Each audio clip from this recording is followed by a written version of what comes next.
E-flat clarinet reeds are so inconvenient. Now, there is a common recommendation, that suggests not using E-flat clarinet reeds at all. So instead of using E-flat clarinet reeds, it's recommended that E-flat clarinetists take their B-flat clarinet reeds and cut the end of it so that those reeds can fit on the E-flat clarinet mouthpiece.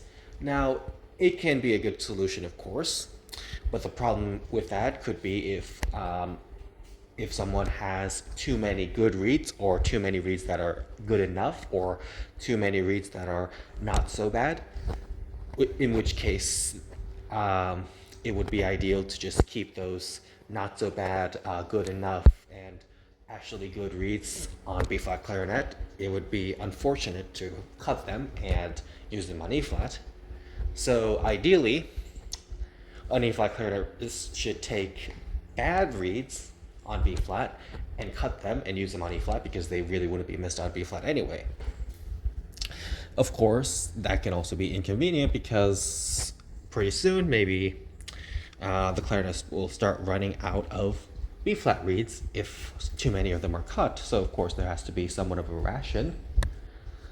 But the other solution is, of course, to actually get real E flat clarinet reeds, but that is also very inconvenient because, for obvious reasons, having to buy reeds and adjust them and whatnot.